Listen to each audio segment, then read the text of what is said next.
Negeri sentiasa mengambil langkah proaktif bagi memastikan kebolehkelaksanaan sesuatu projek adalah tinggi dan semua permohonan projek kepada Kerajaan Persekutuan mendapat perakuan Kerajaan Negeri terlebih dahulu.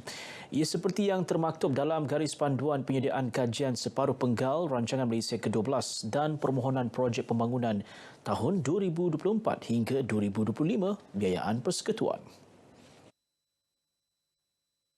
Ketua Menteri Datuk Seri Panglima Haji Jinor berkata ini bertujuan memastikan perancangan adalah mengikut keperluan negeri dan pelaksanaan projek siap dalam tempoh ditetapkan. Bagi memastikan pelaksanaan projek-projek pembangunan persekutuan dilaksanakan seperti yang dirancang, usaha-usaha pemantauan dijalankan secara berterusan oleh kerajaan negeri dengan kerjasama pejabat pembangunan negeri Sabah. Datuk Haji Ji menjawab soalan adun Moyok Datuk Daryl Leking dalam persidangan Dun Sabah di Kota Kinabalu mengenai langkah yang diambil kerajaan negeri bagi memastikan peruntukan daripada kerajaan persekutuan dibelanjakan sepenuhnya. Dalam pada itu, Datuk Haji Ji memaklumkan kerajaan negeri mencadangkan supaya kerajaan persekutuan mempertimbang agar peruntukan persekutuan dapat disalurkan dalam satu akaun amanah demi memastikan peruntukan itu tidak luput sekiranya tidak dibelanjakan pada tahun semasa. Di bawah peruntukan pembangunan Kerajaan Persekutuan, Sabah menerima 5.709 bilion ringgit namun hanya 4.457 bilion ringgit dibelanjakan, manakala 1.252 bilion ringgit tidak dapat dibelanjakan disebabkan beberapa isu. Antaranya isu kontraktor, utiliti, tanah, pengurusan dan agensi pelaksana. Susulan krisis air di Sabah, Jabatan Air menggariskan beberapa tindakan penyelesaian jangka panjang lebih teratur bagi mengatasi isu bekalan air bersih. Seterusnya, usaha memenuhi kapasiti permintaan air yang semakin tinggi setiap hari di seluruh negeri.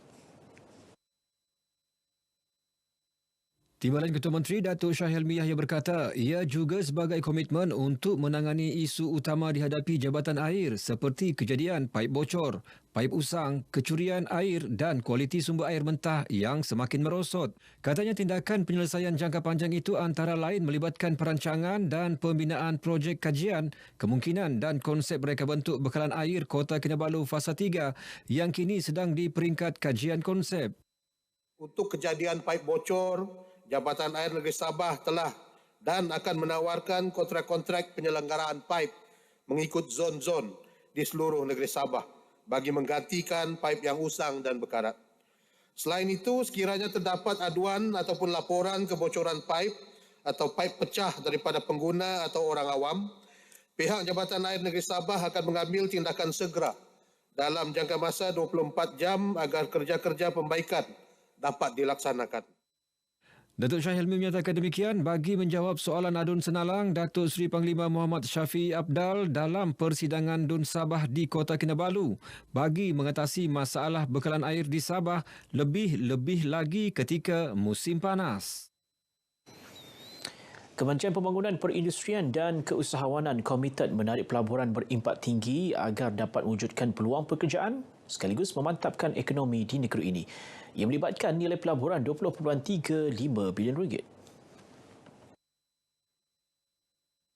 Dalam persidangan Dun Sabah, Menteri Pembangunan Perindustrian dan Keusahawanan, Pung Jinza bagaimanapun memberitahu pelaburan itu belum disenaraikan dalam projek perkilangan untuk diluluskan Lembaga Pembangunan Pelaburan Malaysia (MIDA) disebabkan pihak pelabur masih dalam proses melengkapkan permohonan lesen perkilangan. Jumlah projek perkilangan yang telah diluluskan di seluruh Sabah adalah sejumlah 23 perkilangan. Dua, antara jenis-jenis pelaburan yang telah diluluskan ialah kilang pembuatan kaca solar, kilang pemprosesan pasir silika, kilang penapisan minyak petroleum, kilang pembuatan makanan, kilang pembuatan perabot, kilang oleokimia, kilang pembuatan bahan binaan dan sebagainya. Lokasi pelaburan domestik dan asing terletak di Taman Perindustrian Kota Kinabalu KKIP, Sepanggar, Taman Perindustrian Minyak dan Gas Sipitang Sogip di Sipitang, Kudat, Tawau dan Lahadatu. Kementerian Pembangunan Masyarakat dan Kesejahteraan Rakyat menyediakan pelbagai insentif bagi mengekalkan pakar-pakar perubatan untuk berkhidmat di Sabah, khususnya di Sanakan. Ia termasuklah bayaran insentif penempatan pakar maksimum RM2,500 mengikut grade dan ilaun perumahan wilayah, maksimum RM2,000 mengikut grade di samping ilaun pakar sedia ada. Menterinya Datuk James Ratib berkata mereka turut diberikan peluang untuk menjalankan khidmat kepakaran di fasiliti-fasiliti swasta mengikut ketetapan Kementerian Kesihatan. Datuk James menjawab soalan Adun Tanjung Papat Datuk Frankie Poon Ming Fung dan Adun Senalang Datuk Seri Panglima Syafiee Apdal dalam persidangan Dun Sabah di Kota Kinabalu mengenai perancangan kerajaan negeri untuk menambah dan mengekalkan pakar-pakar perubatan yang berkhidmat di Sabah. Dalam sesi sama, Datuk James memaklumkan 11 daripada 24 hospital di Sabah termasuk di daerah Sandakan memerlukan penambahan pakar-pakar perubatan. Ia melibatkan pakar jantung dan pakar pembedahan. 20 individu yang merupakan orang diselia ODS diraikan dalam program Jalinan Kasih yang bertujuan mengembangkan ilmu dan potensi golongan berkenaan. Penganjurannya juga bermatlamat memberi semangat kepada ODS untuk memulakan kehidupan lebih baik.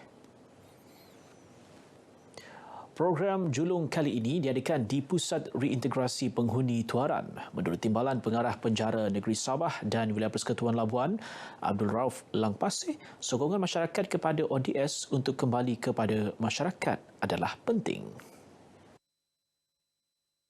Ada sokongan daripada masyarakat di luar sana. So dia punya peratusan untuk kembali semula itu sangat rendah.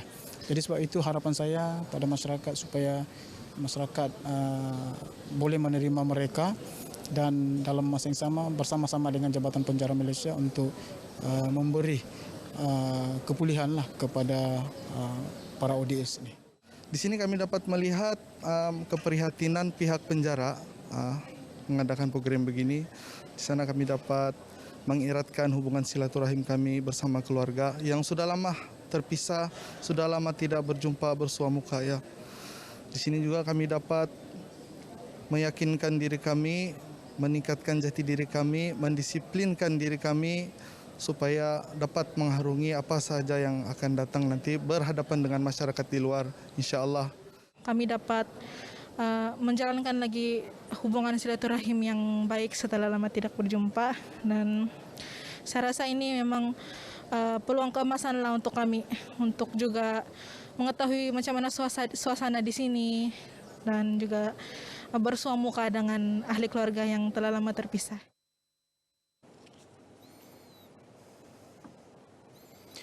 Penganjuran A Night of Cultural Fashion mampu menyumbang perkembangan industri fashion dan tekstil warisan Sabah yang lebih meluas. Ia juga membuka peluang kepada pereka-pereka muda mengetengahkan bakat maupun karya ciptaan pakaian moden serta kontemporari unik bersumberkan pakaian-pakaian tradisi. Menurut Timbalan Ketua Menteri Datuk Seri Panglima Dr. Jeffrey Kitingan, acara ini turut menyumbang kepada usaha memelihara dan memartabatkan budaya rakyat di negeri ini. Dia berucap merasmikan A Night of Cultural Fashion sempena pertandingan Mister Keamatan peringkat negeri di Kota Kinabalu. Lebih 30 pereka fashion tempatan menjayakan malam kebudayaan fashion ini dengan rekaan yang diperaga 46 peserta Mister Keamatan 2023. Mengetengahkan bakat kita punya pereka fashion tempatan di Sabah lah, sebab kita kekurangan platform, mungkin ada cuma tidak terlalu meluas, jadi kita try untuk cari something yang boleh menghargai diorang. Jadi selain daripada itu, manfaat di Night of Culture kepada pereka fashion dapat membantu mereka dari segi menjana pendapatan lah. Kami menjadi salah satu ikon budaya sebenarnya. Jadi Mister Keamatan sebenarnya sebuah platform untuk kami menjangkau generasi muda yang ada di negeri Sabah ini untuk melaksanakan kami punya manifesto. Untuk join Mister Keamatan, jika saya dinobatkan sebagai Mister Keamatan pada tahun ini, saya berhasrat untuk mengajak para belia di luar sana untuk lebih dalam untuk belajar dalam kebudayaan dan tradisi kita, supaya anak-anak muda zaman sekarang lebih tahu dalam tradisi dengan adat dan bahasa ibunda yang mempromosikan motif Kimaragang melalui pembuatan itu baju sokan Kimaragang yang bermotif ya supaya boleh dipakai di hari sokan untuk semua atlet.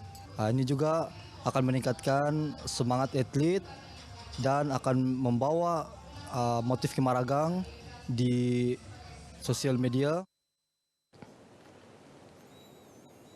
Baik, perkongsian itu mengakhiri perkembangan berita dari negeri di bawah Bayu untuk petang ini. Jadi terus ikuti lebih banyak perkembangan semasa dalam negara bersama dengan Diana Y menerusi berita wilayah. Teruskan dia.